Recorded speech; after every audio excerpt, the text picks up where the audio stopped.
You know that moment when your entire life just completely falls apart, when everything you thought was solid just crumbles right in front of you.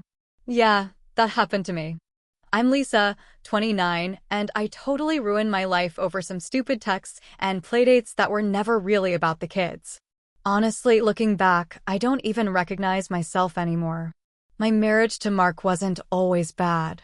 When we first got together 7 years ago, things were actually pretty great. He was sweet, stable, had a decent job, and treated me better than any guy I'd dated before. We moved in together after 8 months, got married a year later, and had Ethan shortly after. On paper, we were this perfect little urban family with our modest apartment and regular jobs. Mark worked these long shifts that paid the bills, and I had my part-time gig that gave us a little extra cushion. But somewhere along the way, things just changed. Mark became so boring and predictable, always working, always tired, always talking about bills and responsibilities. It's like the second we had Ethan, he turned into this total dadbot who only cared about providing and being responsible. Every time I wanted to do something fun or spontaneous, he'd lecture me about money or being realistic. God, I hated those lectures. I swear I'm not the type who looks for drama, but we started arguing constantly. Mark would say I was being impulsive or irresponsible, and I'd tell him he was being controlling. The crazy thing is, I genuinely believed I hated arguing, but looking back, I was the one starting most of the fights. I'd go through his phone when he was in the shower, convinced he must be doing something behind my back because why else would he be so distant? Never found anything, obviously, but still felt justified checking. Meanwhile, if he even asked who I was texting, I'd flip out about privacy and trust. That's when Jake popped back into my life through Facebook. We dated back in high school, and it was this intense, crazy relationship that ended when he cheated on me with my friend, classic Jake. But seeing his name pop up in my friend's suggestions gave me this little rush I hadn't felt in forever. He looked good, way better than in high school, all tatted up, muscular, with this confidence that just radiated through the screen. I told myself I was just being friendly when I sent that first message, but honestly, deep down, I knew exactly what I was doing. The real kicker was when I found out Jake had a son about Ethan's age. That's when the idea hit me, Playdates, the perfect excuse to see him regularly without raising suspicion. I remember the first time I suggested it to Mark. This old friend from high school has a son Ethan's age, and I thought it would be nice for them to have playdates. They could almost be like cousins growing up together. Mark actually thought it was a good idea at first. He was always worried about Ethan not having enough friends since we don't have family nearby. Within weeks, our innocent playdates had turned into something else entirely. I started planning everything around when Mark would be at work. I'd wake up excited on those days, picking out cute outfits, making sure the apartment was perfect. Once, Mark asked why I was wearing my good jeans to hang out with some dude and his kid. I snapped at him, saying I was allowed to feel pretty even as a mom. The look on his face, like he'd been slapped, should have made me feel awful, but instead, I used it as more evidence that he just didn't get me. Jake was always coming up with excuses to touch me, showing me something on his phone so our shoulders would press together, brushing imaginary lint off my clothes, guiding me by the small of my back. Each touch sent electricity through me that I hadn't felt with Mark in years. When Jake first kissed me that day in my kitchen, something just snapped inside me. It was like permission to want more, to be selfish after years of being a wife and mother. The thing about Jake that pulled me in was how different he was from Mark. Where Mark was cautious and thoughtful, Jake was impulsive and exciting. Where Mark worried about consequences, Jake lived in the moment. Around Mark, I was always the one pushing boundaries, but with Jake, I found myself weirdly submissive, letting him take control in ways I'd never allow Mark to do. It was like stepping into a different version of myself. Our affair escalated quickly. We'd put on a movie for the boys in Ethan's room and then sneak off to my bedroom. The risk of getting caught only made it more thrilling. Jake never used protection because he said it ruined the feeling, and in the moment, I'd just go along with it like some stupid teenager instead of a grown woman who should know better. He'd tell me he wasn't with anyone else, that he'd left his son's mother months ago, and I believed him because I wanted to. I created elaborate systems of lies. I had specific outfits I only wore with Jake and would immediately wash them before Mark got home. I kept perfume in my car to cover Jake's scent. I even started a fake group chat with made-up mom friends to explain messages that might pop up on my phone. The mental energy I put into maintaining this secret life was exhausting, but also weirdly satisfying, like I was the star of my own drama. At home, I'd pick fights with Mark over nothing: the way he loaded the dishwasher, how he disciplined Ethan, his boring choice of Netflix shows. Every flaw I could find became ammunition to justify what I was doing with Jake.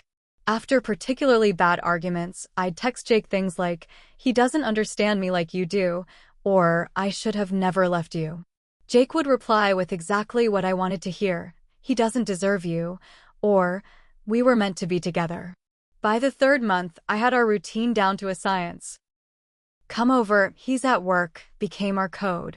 I'd send it on Tuesdays and Thursdays when Mark had his longest shifts, and sometimes on weekends when he picked up overtime. Jake would arrive with his son, Noah. We'd exchange pleasantries for anyone watching, and then the kids would head to Ethan's room while we got our fix of each other in whatever part of the apartment felt most forbidden that day. The rush was addictive. I'd watch the clock, calculating exactly how much time we had before Mark might come home.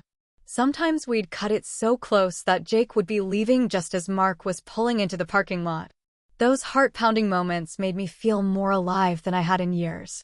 The mundane reality of making dinner for my family afterwards seemed like someone else's life entirely, like I was watching myself go through the motions while the real me was still tingling from Jake's touch. When Mark started questioning the withdrawals from our account, money I was giving to Jake for his emergency car repair or late rent, I turned it around on him, claiming he was controlling me financially. I even started telling people I thought I had postpartum depression, knowing it would make Mark back off from questioning me too much. It was a disgusting thing to do, using mental health as a shield for my betrayal, but I was desperate to keep my double life going. What I didn't realize was that the kids were absorbing everything. Once, I overheard Ethan ask Noah, "Why does your dad hug my mom so much?" Another time, I caught him watching us from the hallway when we thought he was playing video games. But I chose to ignore these moments, telling myself kids are resilient, that they didn't understand what they were seeing. The truth is, I just didn't want to face the damage I was causing. Jake started suggesting I should just leave Mark. "Think about it," he'd say, stroking my hair. "You'd get half of everything: child support, this apartment probably. We could be together for real." The idea took root in my mind. I'd catch myself daydreaming about it during perfectly normal moments, folding laundry or helping Ethan with breakfast. I imagined Jake moving in, us being a real family, free of all the sneaking around. What I didn't question was why he was so interested in what I'd get financially from the divorce. That Wednesday started like any other Playdate day. Mark left for work at 7 a.m., telling me he'd be home around 6. I texted Jake my usual code, "Come over, he's at work," with a winky face. I spent extra time getting ready, shaving, putting on the matching underwear Jake had bought me, spraying that vanilla perfume he liked. I even put on mascara, which was ridiculous since I knew it would probably be smudged within an hour. Jake arrived around 11 with Noah. The boys immediately ran off to play with Ethan's new video game. Within minutes, Jake had me pinned against the kitchen counter, not even bothering with the pretense of conversation anymore. We ended up in my bedroom, the same bed I shared with Mark. It had long since stopped bothering me. That particular betrayal was just another drop in an ocean of deception. Afterward, Jake was unusually chatty, talking about a future where we were together openly. "We'll get a bigger place," he said, tracing circles on my back. "Somewhere the boys can have their own rooms." I ate it up, imagining this perfect blended family while conveniently forgetting the broken one I'd have to create first. We got carried away, losing track of time as we usually did. The kids were in the living room watching cartoons, and we were still in the bedroom when I heard it, the unmistakable sound of Mark's car pulling into the parking lot. My heart nearly stopped. Mark was home at 2 p.m. 4 hours early. I jumped up, frantically throwing Jake's clothes at him. "You need to go now," I whisper shouted, but Jake just smirked, taking his time putting on his jeans like this was some game to him. I heard the front door open, heard Mark call out, "Lisa, I'm home early. Got a minor injury at work, so they sent me home." I was still scrambling for my own clothes when Jake finally moved toward the door. But instead of rushing out the back like any sane person would, he casually strolled down the hallway toward the living room, toward Mark. I followed in terror, half-dressed, just in time to see Mark's face transform from confusion to understanding to rage in the span of seconds. "What the hell is this?" Mark's voice was deadly quiet. He looked from Jake to me, taking in my disheveled appearance, the guilt written all over my face. What happened next is burned into my memory forever. Mark lunged at Jake, trying to grab him by the collar to physically throw him out of our home, but Jake, taller, stronger, used to bar fights and bad decisions, easily caught Mark's arms. In one smooth motion, he pushed Mark backward into the hallway wall with a loud thud. A framed photo of our family vacation crashed to the floor, glass shattering around their feet. Jake held Mark against the wall, not throwing punches, but making it clear he could. "Do we have a problem?" Jake asked, his voice calm but threatening. "I don't want any problems, man. Just let me and my kid leave peacefully."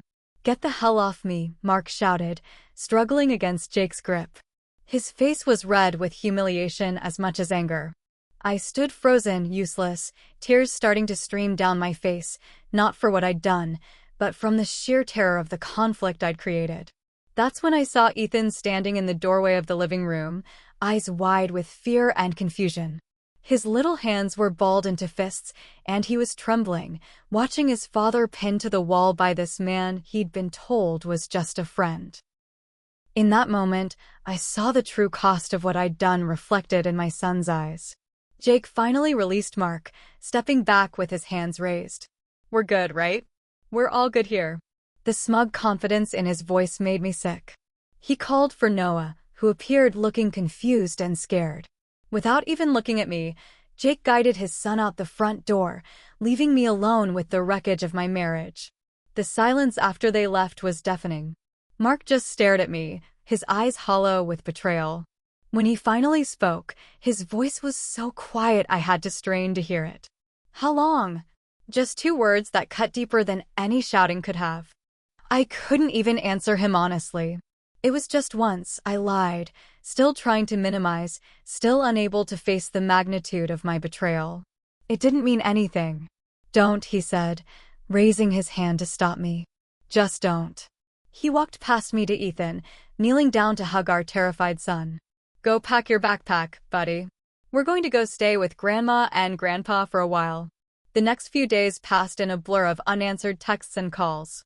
I vacillated between desperate apologies to Mark and angry accusations that he was overreacting. When he finally responded, it was through a lawyer. Divorce papers arrived less than a week after he walked out, along with a temporary custody arrangement that gave him primary custody of Ethan. The papers cited adultery and creating an unsafe environment as grounds. Seeing it written so plainly made it impossible to spin anymore. I immediately called Jake, certain he'd step up now that everything was out in the open. His phone went straight to voicemail. I tried again and again. When he finally answered days later, his voice was cold, distant. "Look, Lisa, what we had was fun, but I've got my own situation to deal with." Turns out his situation was the girlfriend he'd claimed to have left months ago, the one he was still very much living with. The soulmate fantasy I'd constructed crumbled like a sandcastle at high tide. My mother and sister drove down when they heard what happened. I expected sympathy, a shoulder to cry on. Instead, my mother took one look at me and said, "What were you thinking, Lisa? That man gave you everything, and you threw it away for what? A fling with the same loser who cheated on you in high school." My sister was even more blunt. "You're the dumbest smart person I've ever known. You had it all, and you blew it up because you were bored." The worst part was what happened with Ethan. The first weekend he came to stay with me, he was withdrawn, clingy with his backpack like he might need to leave at any moment. He asked questions I wasn't prepared for. "Why did you and Daddy fight? Why was Jake being mean to Daddy? Are you and Jake getting married now?" I fumbled through vague answers about grown-up problems, and sometimes people make mistakes. When he left that Sunday, he hugged me with a desperation that broke my heart. "When are we going home, Mommy?" he asked. I had no answer for him because the truth was too painful, that home as he knew it was gone forever, dismantled by my selfish choices. At 6 years old, my son was paying for my mistakes with his sense of security and trust. I tried calling Jake a few more times, each rejection more humiliating than the last. Eventually, he blocked my number. I drive by his place sometimes, hoping to see him, to make him understand how much I needed him now. Once, I saw him with another woman, younger, prettier, and realized with crushing clarity that I'd been nothing special to him, just another conquest, another ego boost, another wallet to dip into when he was short on cash. Friends took sides in the divorce, as they always do. Most sided with Mark, which shouldn't have surprised me, but somehow did. People I'd known for years suddenly wouldn't return my calls. Neighbors who used to chat with me in the hallway now averted their eyes. The isolation was suffocating. I'd created a narrative where I was the protagonist deserving happiness, never considering I might end up cast as the villain in everyone else's story. 6 months after Mark found Jake in our home, I was living in a small apartment across town. The divorce was finalized with terms that favored Mark, primary custody of Ethan, the apartment sold with proceeds split, and my postpartum depression claims thoroughly dismantled by evidence of my affair. I saw Ethan on weekends, during which I tried too hard to be the fun parent, overcompensating with treats and leniency that only confused him more. Ethan started seeing a child therapist after having nightmares and behavior problems at school. During one of our custody exchanges, Mark mentioned that Ethan had told his therapist about the times Mommy and Jake were wrestling when they should have been watching us. The shame of that moment, realizing my son had seen or heard things no child should, was overwhelming. Mark didn't yell or accuse, he just looked at me with a mixture of pity and disappointment that was somehow worse. Financially, I was barely staying afloat. The child support I paid to Mark, combined with my rent and car payment, left little for anything else. I picked up extra shifts at work, ironically becoming the one working long hours now. All those times I'd complained about Mark being gone too much, never appreciating that he was doing it for us, the irony wasn't lost on me. One night, after a particularly rough day, I broke down and texted Mark, "I miss our family. I miss you. I'm so sorry for everything." His response came hours later, formal and distant. "I think we should stick to discussing Ethan through the co-parenting app." That was it, no anger, no sadness. Just polite detachment. He'd moved on to a place where I couldn't hurt him anymore, while I was still stuck in the wreckage of what I'd done. Around month 7, I made one last desperate attempt to recreate what I'd lost. I invited Mark to coffee to discuss Ethan's upcoming birthday. It was a transparent ploy, but he agreed, always putting Ethan first. Sitting across from him at the coffee shop, I was struck by how much healthier he looked. He'd lost weight, seemed more confident, had a calmness I'd never appreciated before. "I've been thinking," I started, "rehearse speech ready. Maybe we could try counseling for Ethan's sake, to see if there's anything worth saving." Mark looked at me for a long moment before responding. "Lisa, I've forgiven you because holding on to anger was hurting me, not you. But forgiveness doesn't mean going backward. What we had is gone, and I'm building something new now. I hope you can do the same." I ran into Jake once at the grocery store. He was with his girlfriend, the one he supposedly left, and they had a new baby. When our eyes met, he gave me a small nod of recognition before quickly steering his cart in the opposite direction. The casual dismissal stung worse than any cruel words could have. I was just another story in his past, not even important enough to avoid in public. As I sit here today, alone in my apartment while Ethan spends another week with his dad, I can't help but wonder how I got here.